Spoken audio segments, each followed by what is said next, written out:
ahead and jump in tonight.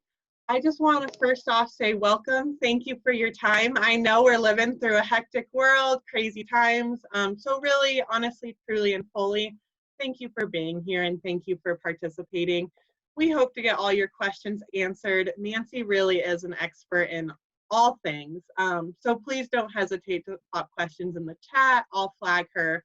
We'll get all of those answered. With that, I want to give a huge thank you to Nancy and Canvas Credit Union. They really allow us to put on this programming and series.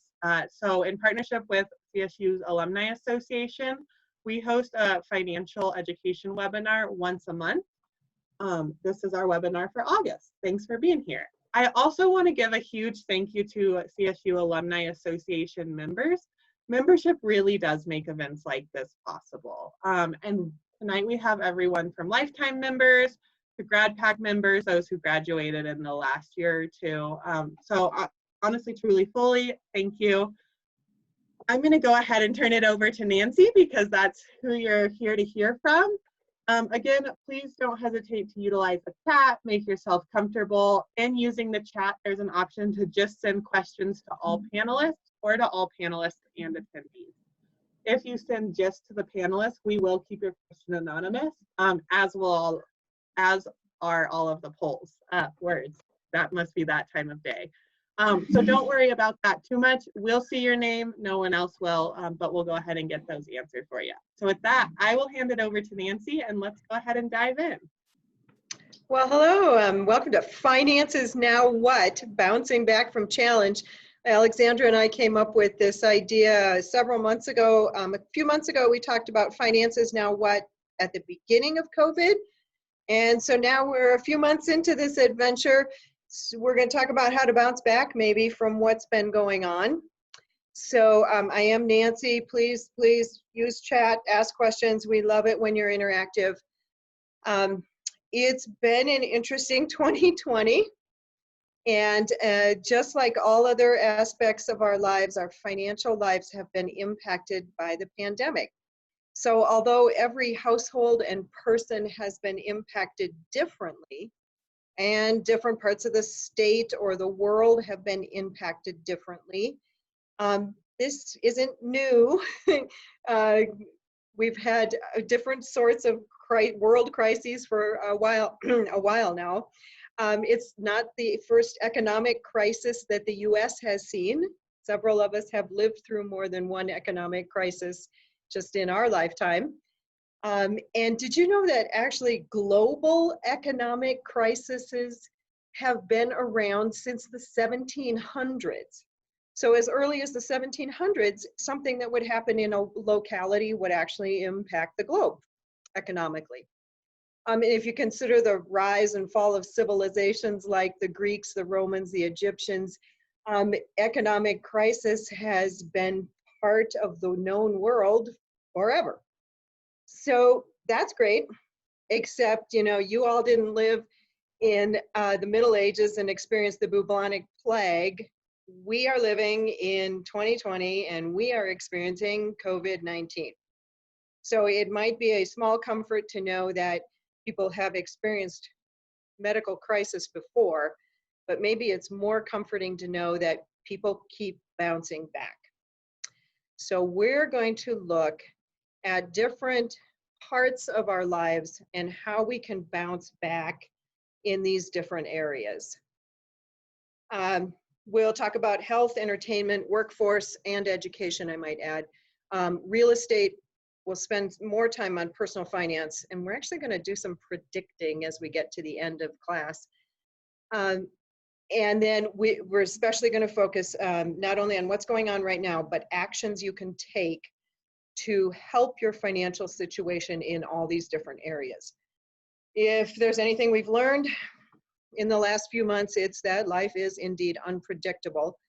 I'm sick of the word unprecedented, but for a lot of what we're doing, looking ahead, it really is uncharted waters. We really are making best guesses. Past recoveries actually aren't all that great of a predictor. It was interesting what they were saying in the last economic crisis in 09-10. a lot of the things they were predicting didn't work out that way. So we don't have a lot of history to go on how things are going to be. We're just going to have to live it out and see what happens. I am going to use polling a couple times so that you will be able to share your situation and your perspective. Plus we have chat. So let's take a poll. We'll see who can launch it first. Alexandra? I think it's out there. Oh, failed to launch? I think I launched it is why. Okay, you beat me to it. Couple of questions here that we'd love to have your input on. And just as a reminder, all of this is anonymous. So we will show the results and you'll see it as like a 1 person out of 5 voted this way, but you won't see who voted that way. So if that is any consolation.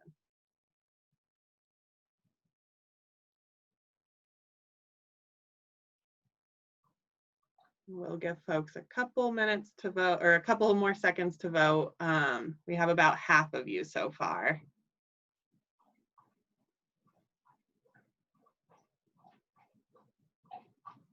Let's say 10 more seconds.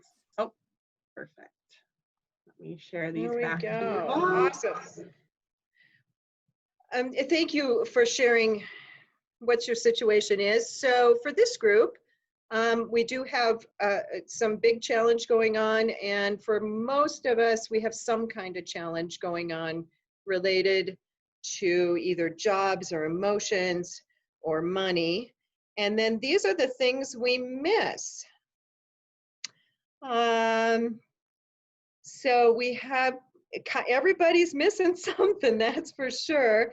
Coworkers, hugging, games, some travel. Looks like everything's impacted. I do think it's interesting. One of the things that proved to be not a big deal for a lot of people was movies. In some other polling that was done, missing out on movies was not a big thing. So this group's a little stronger in that category, but of course everybody's different. I was at a meeting today and got to see some coworkers in person, and it is really good to see people. I agree. Okay, what have we tried? Oh yes, okay, some of you have done the virtual museums.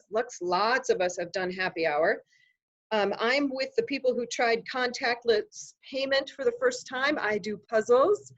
Oh, grocery home delivery was up.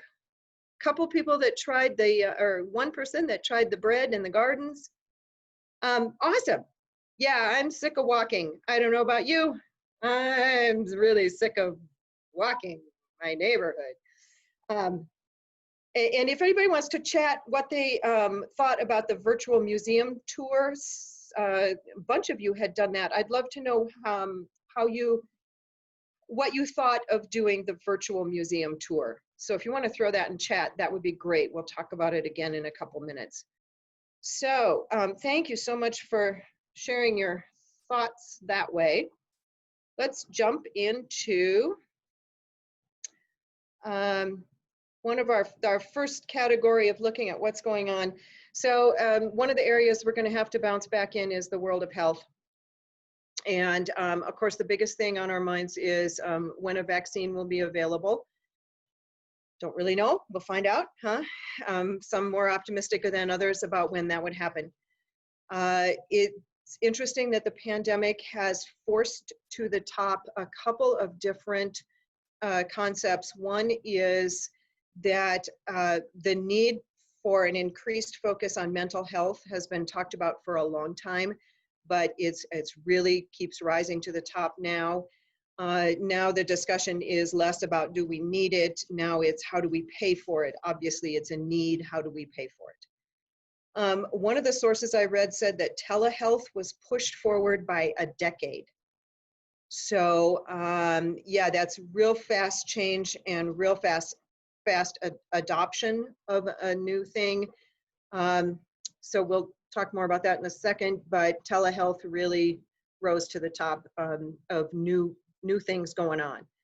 And especially for rural populations, at-risk populations, it's probably the future. just because why would you drive for 3 hours to a hospital setting when you could turn on the computer and connect? That assumes reliable internet connection. And as we've seen, that isn't, I'm sure most of you have been on some sort of internet interruption. That isn't a guarantee. So have to balance that. Another one is where we're going to get our health insurance. So there's a big discussion about whether it's universal government access. One of the things that I've seen talked about is a reimbursement plan from your employer instead of the employer providing the policy.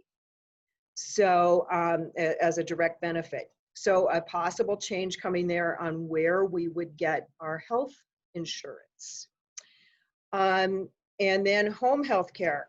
So Alexandra has just had a recent experience with a situation that required home health care, or is being kicked out of the hospital and moved to home health care for her parent. And is this the wave of the future? For our older adults, are nursing homes going away? There is, again, a lot of talk about what's coming, what's the best answer, how do we approach this? And are homes that have a living space for elderly parents going to be the new thing? So the parents move in with you. Lot of unknowns, a lot of unknowns.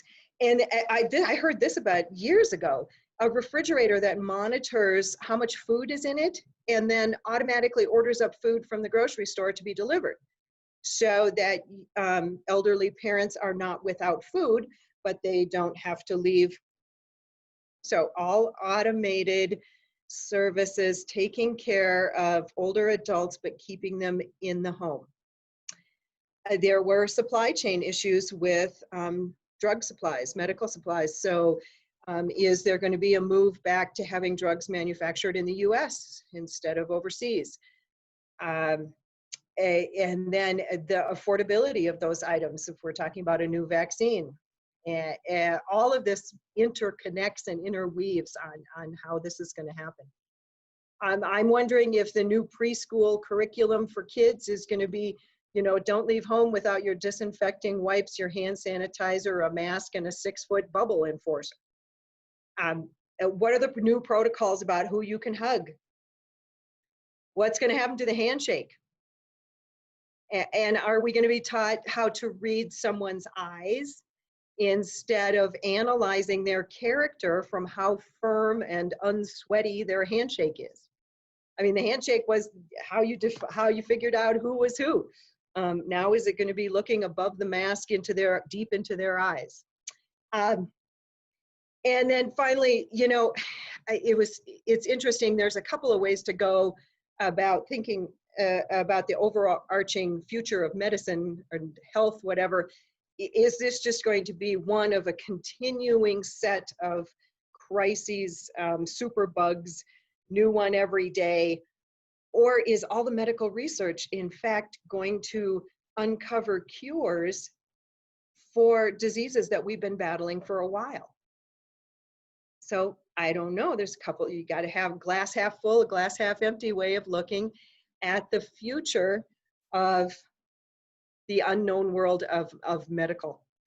So what can we do to help us bounce back in the health area of our life? Well, obviously the easy one is, you know, washing your hands and wearing masks. Somewhat sarcastically, I'm going to recommend that you buy stock in Zoom and in a company called Reckitt Benser or something like that. It's the maker of Lysol. So if you have some extra money sitting around, you might want to invest in those companies. Is this a time to have conversation with older parents about how they feel about home health care? If that's what's coming, are they in a setting and are they comfortable with that? And maybe it's time for that conversation, depends on your situation. It's important that we are aware of the stance that our political candidates have about insurance options, and that you vote your values related to those candidates. On a short-term note, are all your medications stocked up in case we have another supply chain interruption? And, you know, for many of us right now is a time we can sneak in annual physicals, eye exams, dental care, stuff like that, while we are not prevented from doing those services like we were a few months ago. Can you make sure that you get those things taken care of?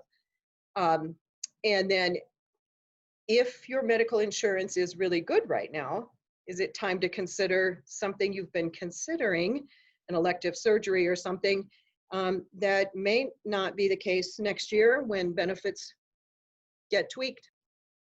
If you have a health savings account, we strongly encourage you to max out your donations to that, because it's a wonderful tax advantage way to cover future medical expenses. So those are some specific actions you could take to help you bounce back in the world of health. Let's look at our next category, which is entertainment. And I think this is the one that is the most uncertain. For me, this is the one that is, I just don't know what is going to happen with this. With the exception of some outdoor activities, and with the exception of those of you who, like my husband, actually enjoy staying home, this has been a tough year. If your household income was dependent on any of these industries, it was a really tough year. My crystal ball is really fuzzy about this. We have loved, as a nation, we've loved concerts. Well, as a world, we have loved concerts and festivals, big cruises, huge games. Can these industries come back and in a way that makes us feel safe and yet provides entertainment? Are there actually arts organizations that are going to need to consolidate just to survive? It was so weird to consider Rocky's opening day at an empty stadium. The Pepsi Center is empty. Even outdoor activities are impacted. So, I mean, there's no Red Rocks concerts. I think they're doing some kind of film, maybe. But like rafting companies couldn't load up the raft like they used to. Several of us had dream vacations that are on hold. And it's just really hard for us to imagine all of that going away. I don't know if we got any comments about the virtual museum tours, but I know I've watched a couple virtual things and it's not the same. It's just not the same like a live musical experience, a live theater experience. And then even the things that were okay outdoors got overwhelmed. So we had bicycles. You couldn't buy a bicycle because they were all out of stock. And the campgrounds are completely booked and now they're on fire. So it's even tougher. I mean, lots of people bought RVs, but where could you go? And I experienced timed entry into the national park, you know, more thought required there. Even puzzles were out of stock for those of us who tried our puzzles. So it was, what's the future of all these things? Alexandra, did we get any chat on museums? We don't. If you want to say your piece, say it now, or we'll keep on moving forward. I will say from my one virtual museum experience, it wasn't quite as cool as the real museum, but it was a nice little piece of entertainment for being stuck at home. So, and I have heard the other benefit is that you can experience museums that likely you would have never experienced this year or in your lifetime. So sure. Great point. So we can't go to the Louvre, but in person, but we can virtually. Interesting. Okay. So yeah, let's look at some actions we can take on the entertainment world. I think one of the things we're going to have to do is examine our values and decide where are we going to support most. What are we going to support most? Maybe we had both season tickets for sports and season tickets for arts. Are we going to need to make a focus on one of those? We're only going to be able to do some of those things. What's our risk tolerance? What are we going to be able to be comfortable attending? And which one are we going to decide, you know what, this one I'm going to sit out, I'm going to enjoy this one virtually. You know, going to a restaurant, is it the food that you enjoy or is it the social experience? So can you get takeout and gain the same thing from it, or does it have to be in that setting? One of the things that I'm going to struggle with is the spontaneity. Hey, it's 4 o'clock, the museum's still open for an hour, let's pop down. Is that all gone? Is everything have to be planned ahead? I know I'm really not good at this yet. I've had several times where I've tried to go to places that aren't open, or drop into somewhere that now requires a reservation. So it's been a training thing for me to adapt to the new systems that are in place. And then how do we blend our people into it, our social network? Is it something now that normally a family would go to, but in fact only a couple can go to? Is it something that 10 of your friends would do, but now 5 of those friends aren't comfortable in that setting, so it's a smaller group that goes? You're gonna have to sort through how all those personal comfort levels fit into your social setting. One of the things I want to encourage is that I know arts organizations are really hurting right now. If you are in a place where you can donate money or volunteer time with an entertainment organization, they could use help. One of the things that was predicted was that venues are going to be very clear in their marketing about what cleaning protocols and safety features they have. And that's something that you're going to be using to make your decisions about whether you attend or not, is how clear they communicate their safety. And then for sports, oh my gosh, is this a 1-season thing, or the end of major events as we know them? So I don't think it's the end of major events as we know them. I go back to 9/11, the crisis that happened with 9/11, and travel changed, but it came back. We had mass shootings at concerts, but concerts come back and figure out security methods. I think entertainment will continue. We're just not sure what it's going to look like. And particularly if it's not just a 1 or 2 person experience, particularly if it's a group experience. So those are my thoughts on the world of entertainment and what might be coming, and how you can be set up to make those changes bounce back. Let's talk about education and workforce. I put this together because I think that they're closely tied. So how much school or work can be done virtually and how much in person? This hybrid model for education, the all in person, lots of things we just don't know yet. So at this point, we still can't fix our cars virtually. We have to take it to a mechanic. I'd like to take it to a mechanic who actually had experienced hands-on education, not just watched a bunch of videos. Same thing with my surgeon. If I'm going to get cut open, I really don't want my husband watching a video and then slicing into me. I would prefer to go to my doctor who was trained and who had hands-on experience, not just classroom education. So there's got to be a place for live education, not just virtual. I think that some things are going to change with our skill sets. Flexibility is probably going to be something that is an appealing trait, something you can put on that resume. The pace of change and innovation is going to require us to be lifelong learners. I think we already were there, but really now, the pace of change, the pace of innovation, I think is going to go even faster. And we're just constantly going to have to update our skills. And everyone who's been teaching their kids at home has a new appreciation for all those who teach kids. Boy, that's just been a tough situation. And so, you know, I'm wondering if they're going to start teaching Zoom in the 3rd grade. I learned cursive in the 3rd grade, you know, but maybe it's going to be Zoom. You aren't going to be able to graduate unless you can prove that you know Word, Excel, keyboarding, WebEx, and Teams. I'm not sure what you're going to put on your resume. Adaptable, flexible, Zoom master, webinar guru. I don't know. But I think there are going to be some skills now that are going to be sought after that 6 months ago weren't. Here's a consideration: is the cost of education or the cost of business going to go down because of the virtual options? You know, I mean, if with education online, does that mean that tuition drops? And here's a business thought. Do we don't need office hours or store hours? Everything's just 24/7 virtual.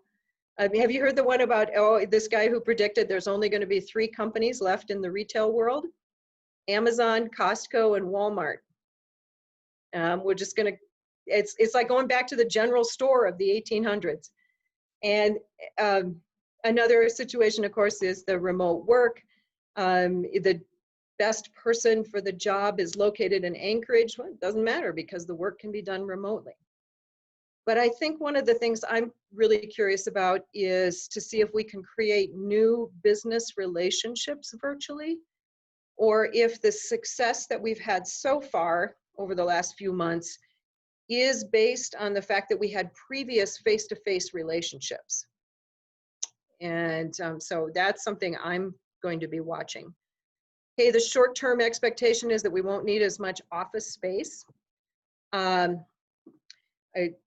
The prediction is that, 25 to 30% of the workforce will be working remotely multiple days a week, well into 2021. So how long does that go? I've been working remotely for a couple of years, but there's still tremendous value in being with coworkers for creative sessions, team building, new learning. As an educator, I really, really miss seeing your faces. So it's, I think that there will be a return to the face-to-face stuff, but what does it look like? That social aspect is really uncertain. Here's another odd thought, are there going to be more government jobs instead of private sector? For instance, if we move to government healthcare, that would take jobs from the private sector over to healthcare, over to government. So I don't know, that's kind of the uncertainty of the moment. Let's see what we can do about some of these uncertainties in our lives. How can we bounce back? It looks like we just have to get used to constant change. So for those people who struggle with change, you may actually want to seek out education about how to adapt to change, whether it's books or videos or coaching, some kind of career coaching. But I think we're going to all have to learn how to deal with change. The education this fall is a big unknown. I'm really hoping that all education comes out stronger as a result of this fall, and well, spring and fall. And I know there are kids who have done well with the online format, but boy, we have a new appreciation for the social aspect of the school setting. And we have a great chance to experiment because just in our area, schools are doing it all different ways. We have hybrids, we have all online, we have all in person. We'll be able to watch and see what's working and hopefully learn. I really think schools will get stronger because of what they're learning now. I'm really sorry though if your kids are part of this grand experiment that's happening in 2020. I don't know if any of you remember the book, Who Moved My Cheese? It was from a while ago, but it was suggested that you smell the cheese often so you know when it's getting old.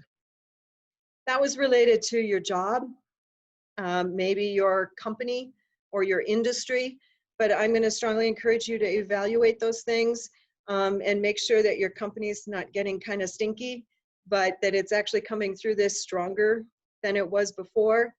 Maybe you need to add some personal skills.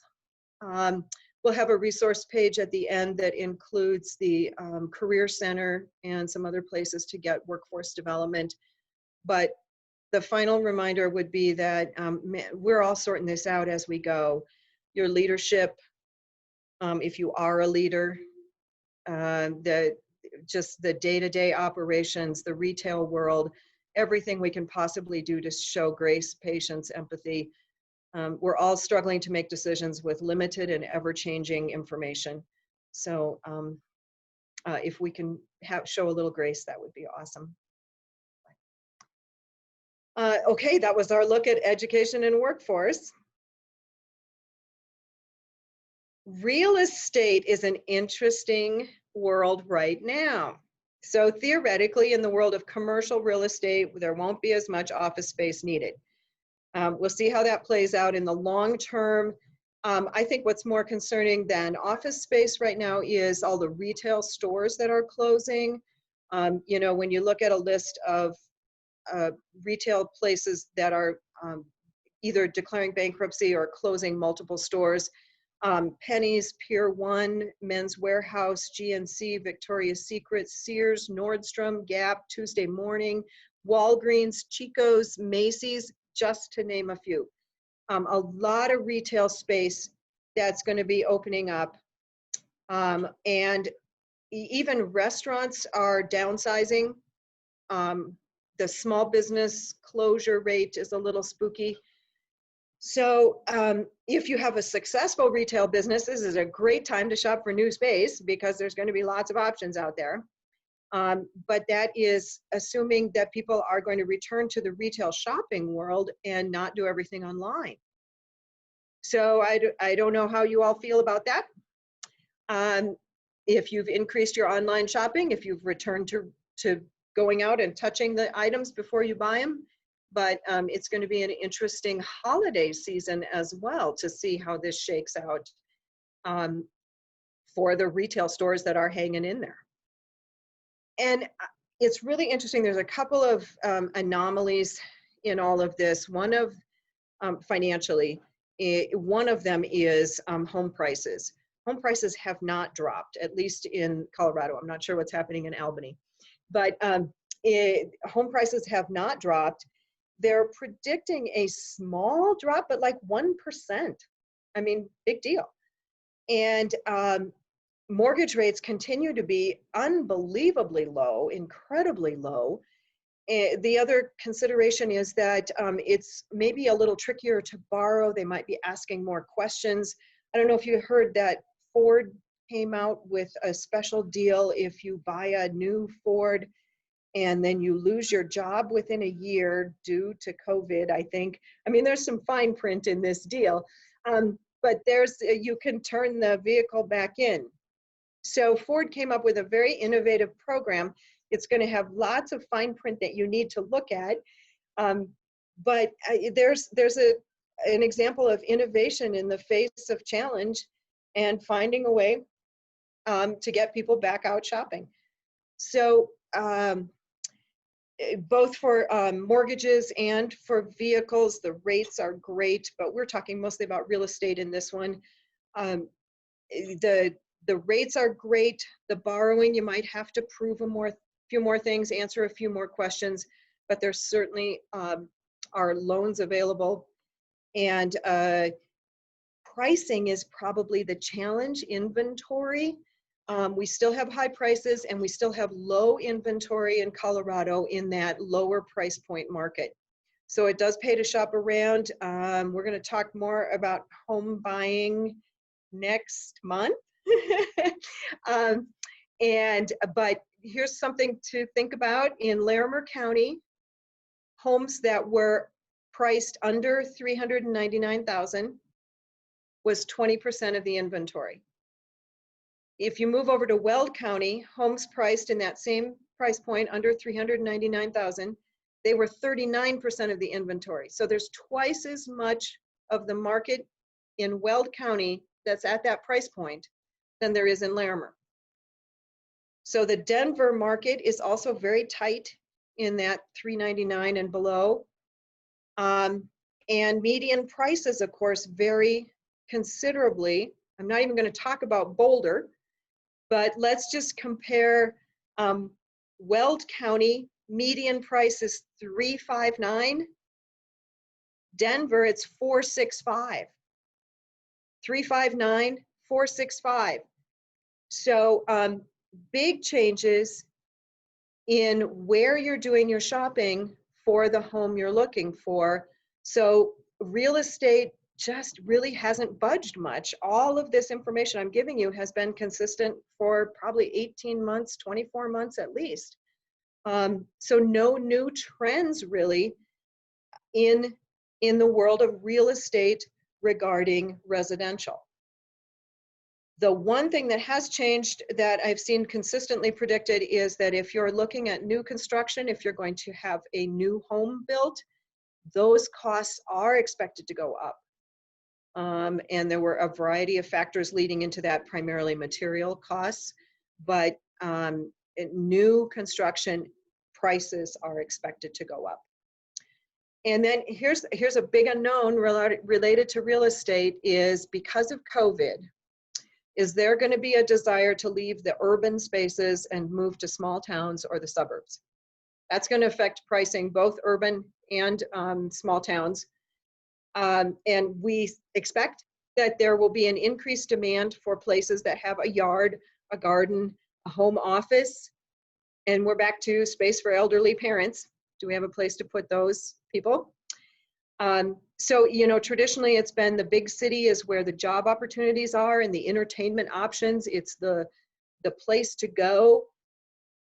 Is that going to change because of COVID?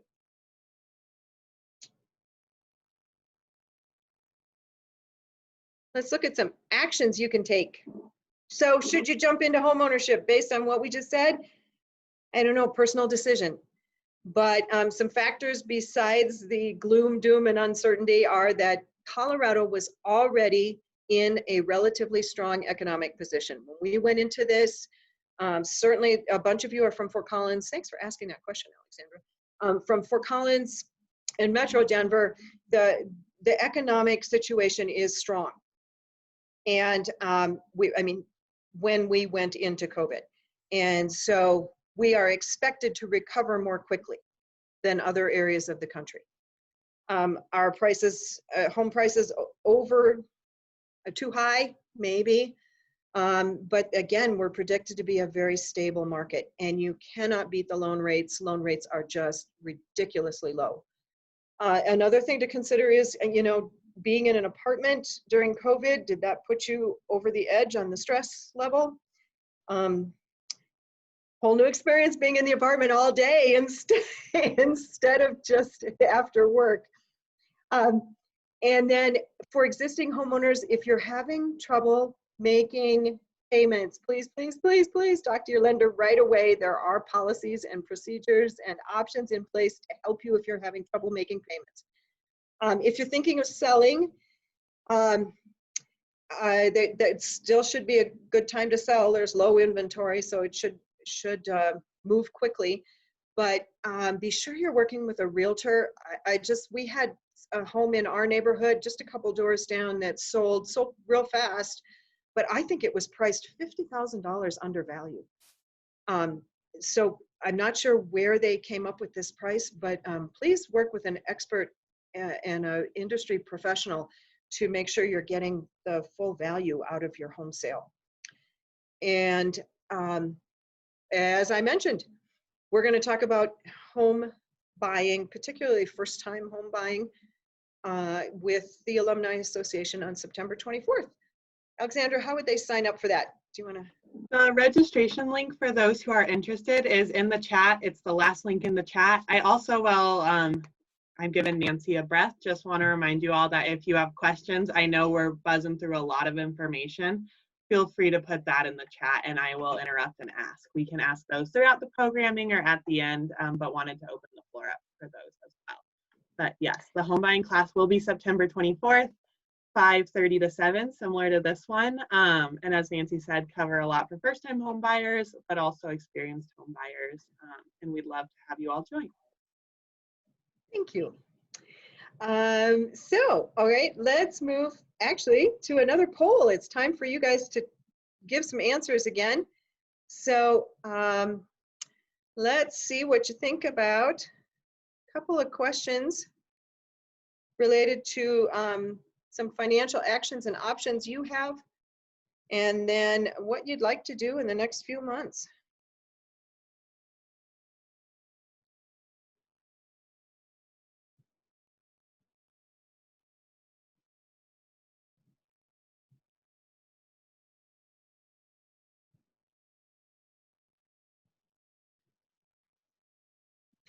We'll give you about 30 more seconds. It is multiple choice, so you can select multiple answers if you would like.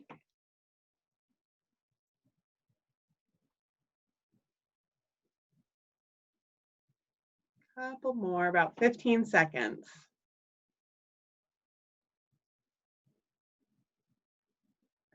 say 5, 4, 3, 2, 1. Let me share I need that. a Jeopardy music there. Dun, dun. I know. That puts me over the edge though. So as far as some financial preparation you guys can do, a bunch of you are in a good spot.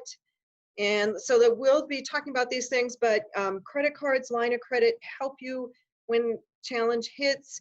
Good credit score is just always helpful. Emergency savings, I'm afraid I'm going to harp on that. So sorry, you're going to hear more about that one. Most of you budget. The financial advisor thing, that's coming in October. We'll talk about, have somebody available to talk about being finding a financial advisor. So that's coming up. And then credit card payments, great. Paying above the minimum, those are good, smart moves. And family, you know, there is nothing wrong with talking to family when that's what we need to do. So that's great. You guys have multiple solutions and possibilities going on. So the big thing in your future is to save more for retirement, and interesting, save more for emergencies. So that's great. So we have a couple buyers, new job seekers, paying down debt. I'm with you on the big vacation. Woohoo! That's been what I've missed. So, but that's awesome that the top categories are looking for ways to save more. We'll talk about that in just a second, but really you just can't go wrong with that with that plan. So let's talk about our finances.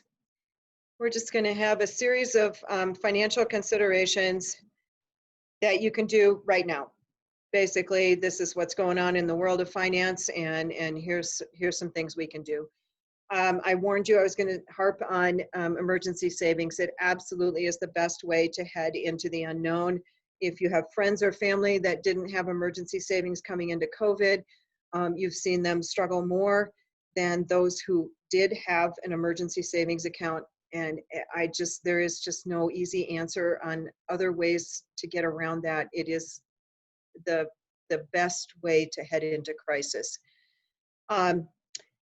And the best way to build savings is through paying yourself first. And this is the concept here, is that on payday, when money comes into your life, you automatically move some over to savings. It doesn't have to be a lot of money. It's based on your personal goals and your situation. But before you pay the rent, before you make your car payment or buy groceries or any other expense, pay yourself by moving money to savings. So then the next concept that we're going to talk about is, believe it or not, a lot of people are saving right now, not spending. And that's actually had sort of a negative effect on the economy, because many of us chose to save instead of spend. And so only you know what's right for you at this time. But if you are in a position to spend, consider putting some money into the economic system with some spending. Tax revenues are way down for cities, counties, states, all, even the federal government. And we aren't buying gas, we aren't shopping, so we aren't traveling. And that's going to impact people who have jobs with governments. So, and it's going to impact the services we get. If you're in a position to spend, you have my permission to spend. So for those of us who are saving, that's great, but you know, it's even better if we can get a great rate on our savings.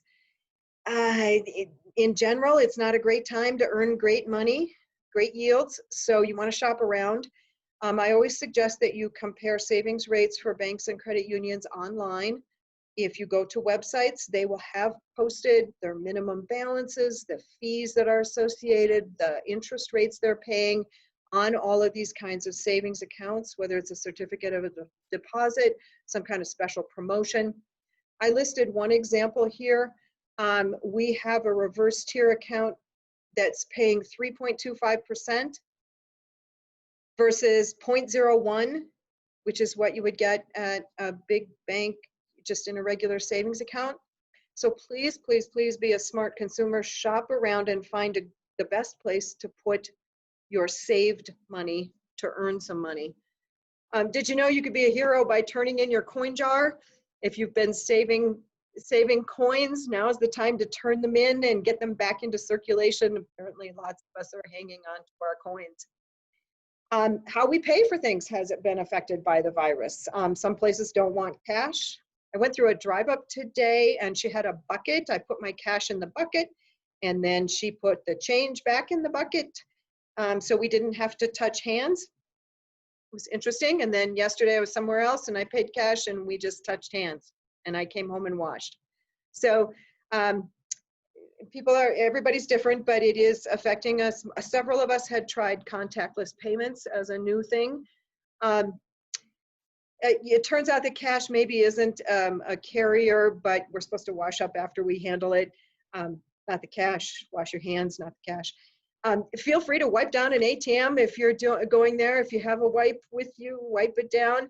The financial institutions do have a regular cleaning schedule on those, but we aren't out there after every single transaction. So feel free to do that.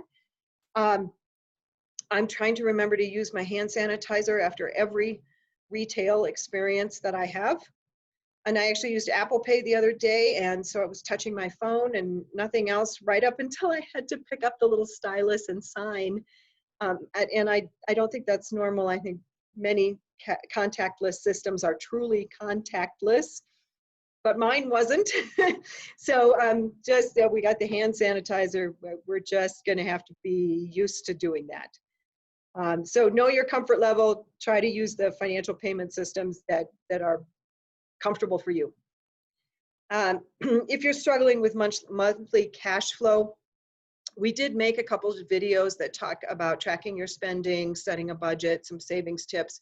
So if you want to put your email in chat, we'll send out that link with those little videos, or maybe we'll just send them with the evaluation. But you can get some ideas on some ways to save money. Also, I was going to say, I'll pop that link in chat right now for you all as well. So we'll send it out in follow up and make sure you leave with it today. Cool.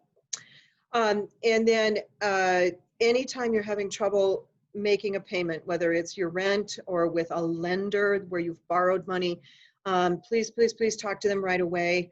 Again, there are lots of options in place on how to help you through that challenge, even with utility payments.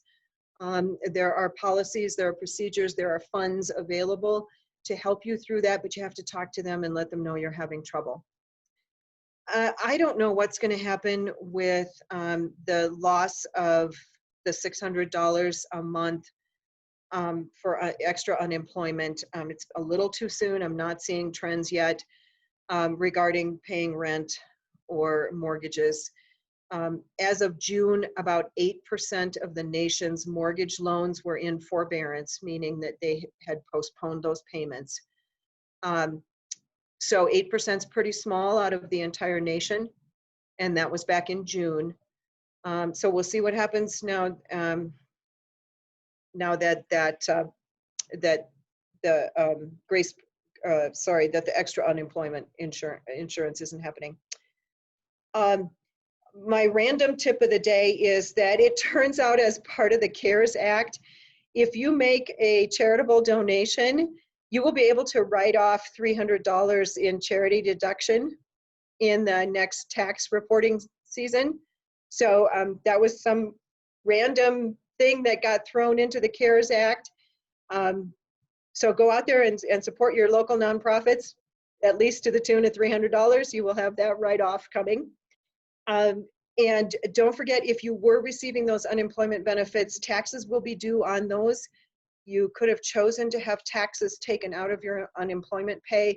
And if so, that will all be taken care of. But if you did not choose that option, you will need to be planning ahead so that you can pay taxes on the benefits you received. An interesting thing that's happened is that credit cards that are offering travel rewards are less popular, probably because we can't travel. So if you are looking for a new credit card, you may reconsider that airline miles one. You may want to choose something else. But did you know that secure cards are available to help you build credit if you are trying to get credit established? There's something called a secured credit card. And then if you don't pay in full every month, please be sure you're not using a reward card. Those interest rates are astronomical. They're very high. If you can't pay in full every month, look for a low interest rate card. So different kinds of cards, you want to consider you're getting the right one that fits your lifestyle. If fraud was up, fraud is up. Partly because scammers take advantage of situations that are new, unknown, and scary. Well, new, unknown, and scary is a perfect description of COVID. So yeah, everything from we're online more, so we're at risk for scams more. There's unemployment benefit scams. There was fraud around work from home, job searching, debt settlement, just lots of different tactics that they're taking. So please be super careful out there as you're doing things, watching out for the bad guys. And then again, we've talked a little bit about loans, but if you're in the position where you would like to borrow money, it does make sense that fewer people are borrowing at the moment, just like fewer people are spending. But the good news is if you need to borrow, the rates are fabulous. So yay. Small consolation, huh? I couldn't believe it. As of today, the stock market hit a new high, which means it took a 5-month recovery from bottoming out in March or April, whenever the bottom hit, 5 months. That doesn't make sense to most of us. I certainly can't promise that that's going to last, but for the moment, your investments have not tanked. Now, financial advisors are always going to tell you to ride out the market, to ride through the roller coaster up and downs. But can you believe it? The stock market is back. Okay, I have no answers on that. October 22nd is when we have a financial advisor covering this class, and you will be able to ask all the hard questions of our financial advisors. Let's talk about retirement funds for the future. I'm aware of several employers who are talking about making cuts or reductions to employer-sponsored retirement plans. Either they're doing that soon or they're talking about it for next year. So be considering other options besides your employer-funded retirement sources. You can always open an IRA. There are always other ways you can save for retirement besides what your employer is doing. There were special borrowing options put into place regarding dipping into your retirement funds, your current retirement funds, to get through the financial challenge. This is a mixed bag. You'll hear proponents on both sides of it. I think everybody encourages caution if you're going to jump into borrowing from your retirement money. The positives are that it's a low interest rate and you're borrowing from yourself. But there's a big challenge in getting back to replacing those funds once your financial situation improves. There are special provisions in place, but they come with tax details, with withdrawal limits, with time delays, with vesting issues, loss of growth on your funds. So please, please, if you are considering withdrawing from your retirement accounts to help get you through the financial COVID crisis, please research that either with a financial advisor or a CPA so that you understand the implications of what you're choosing to do. They did make special provision for people to be able to access that, but there's a lot of asterisks and fine print that goes with it. I don't know if anybody else got a small insurance refund back in March and April. Woo, it wasn't very much, but we were driving less, and I think just as a make the customer feel good, the insurance companies gave us a tiny bit of money back. But it's always a great idea to do an insurance review. And on this one, I probably should take my own advice. My driving miles have dropped dramatically in the last 6 months, so I should probably double check my insurance and make sure I'm not paying too much because I'm driving much less than I used to. So those were our financial suggestions related to what's going on. Anything we need to chat about before we move into the future?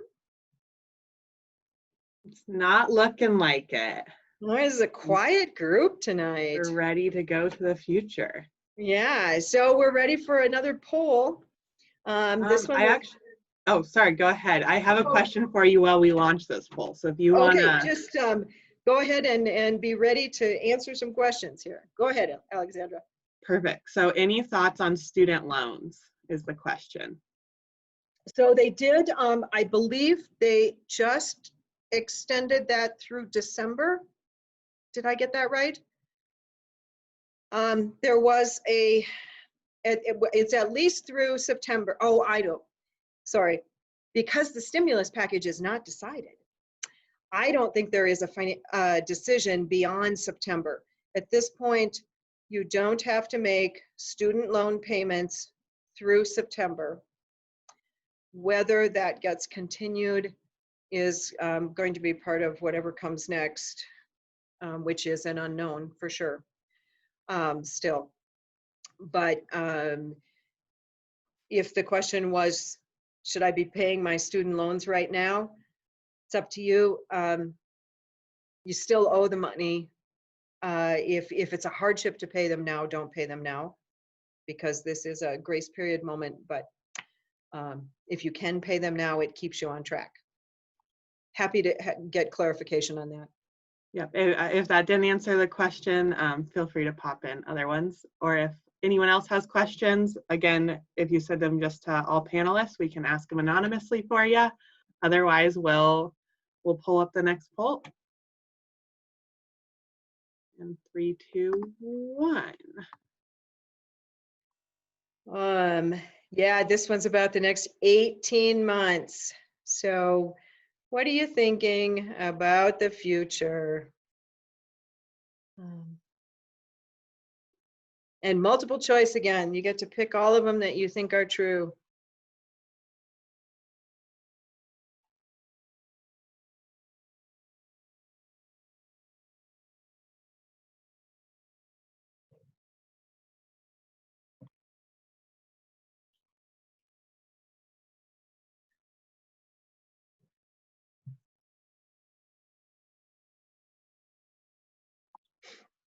All right, we'll give you about 10 more seconds to get it in.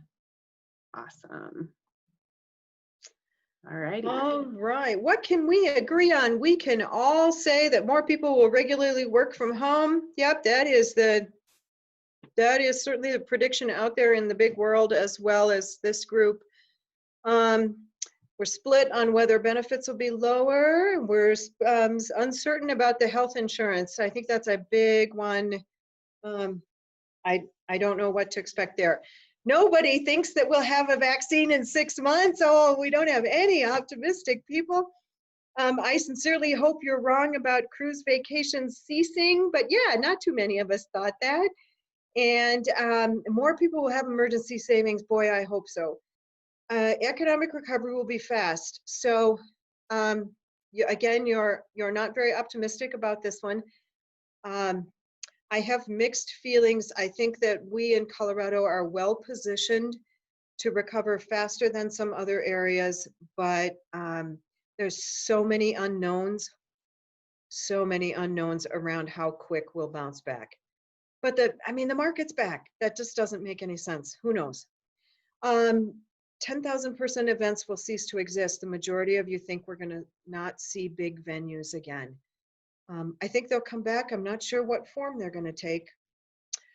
Look at that. Half of you think your financial status will improve in the next 18 months. So there is some optimism here. Oh, and you liked Zoom you soon. Yay. You're the first group. I love you people. You're the first group who's liked Zoom you soon. So did you bribe them, Alexandra? How did we get them to vote on that? I know, that is a funny one. It was not that result last time we ran this poll. So although I have to say, I do agree that I could see Zoom taking over a good number of meetings. Yeah, boy, I hope not all of them, but some. So in addition to all those things that we just talked about on the poll, here's some other hot topics. Is business travel gone? Large conventions. Are we all going to take local road trips? And then, you know, the whole environmental thing. There was going to be mass transit, increased mass transit, and that's dropped off. We have less air pollution theoretically, except for the wildfires. So will that continue? There's more plastic waste. If anybody's been out at a restaurant, we are just seeing plastic waste everywhere. Bring your own grocery bags. I still do it, but you know, I have to bag my own groceries if that's going to happen. And the whole healthcare thing. Are we just wearing masks forever? Gosh, I hope not, but who knows? And then the presidential election is going to be really interesting. We'll see what happens there. Cuts to Social Security are probably going to have to happen. Higher taxes. I don't know. We took on a big, big national debt here. What's the second stimulus going to look like? That's still being debated. I created this PowerPoint before I went on a 10-day vacation, and I came back and the stimulus still wasn't, there was nothing, news. 10 days just, don't know if anything's going to move on that. And then consumer confidence, I think, is huge. The school thing is huge. I thought this was fascinating. Theoretically, we're having more vivid dreams. Okay, so talk amongst yourselves about that one if you're having more vivid dreams. And K-12 education, what's going to happen there in those huge venues? I mean, seriously, we're going to get excited about watching golf on TV? That's going to be the hot thing to do. I don't know. I don't have good answers. We're living in limbo. It's uncertain and it's uncomfortable. We don't like it.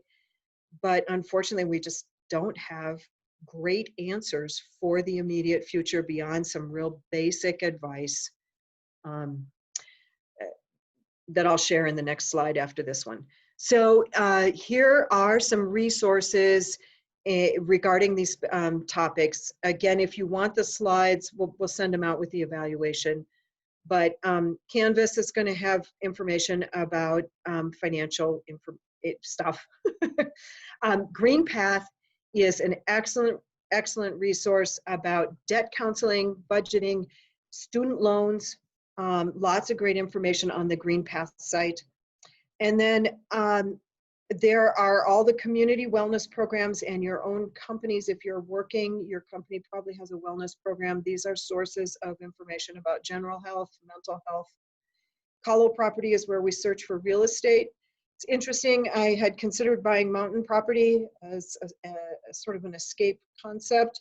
Apparently everyone else is considering that as well. There's almost no inventory of mountain property, although with the fires, we'll see if that changes. But if you're in the real estate market, Colo Property is a great site to be looking at. If you're curious about your credit score and you need to make some changes on credit score, that's my FICO. Couple of workforce tips there.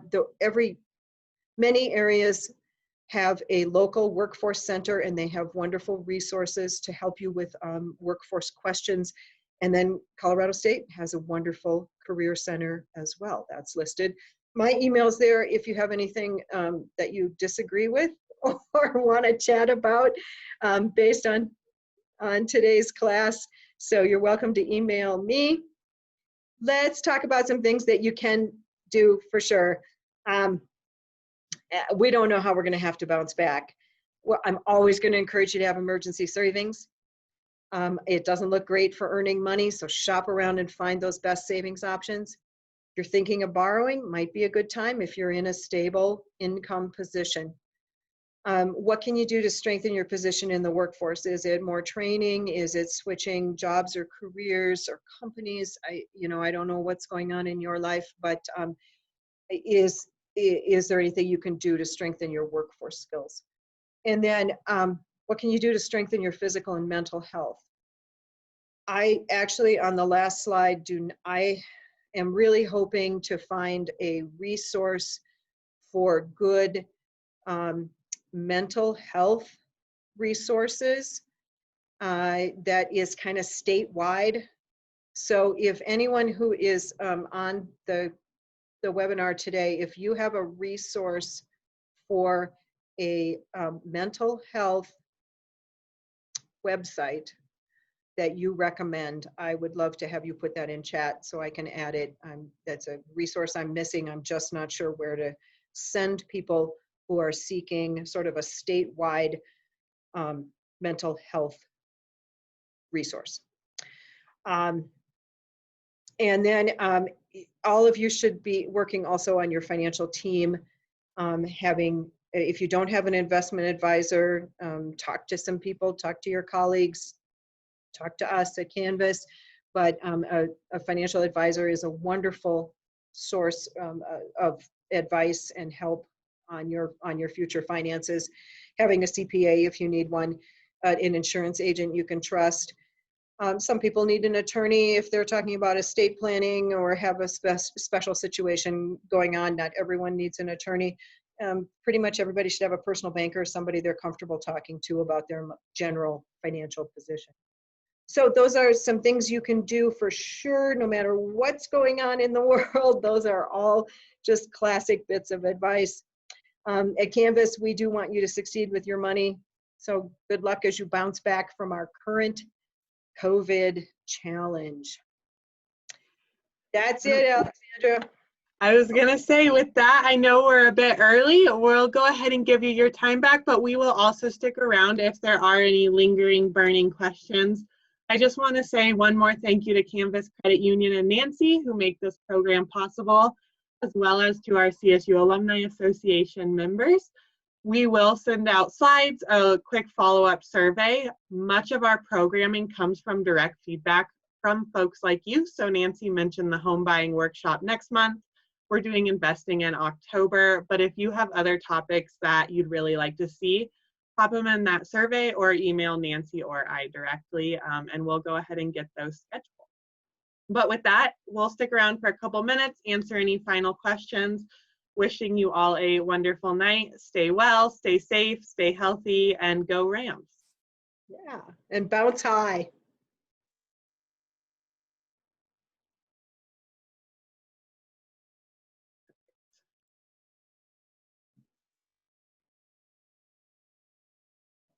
Thank you, thank you. It's not looking like too many questions. We'll give it a couple more minutes.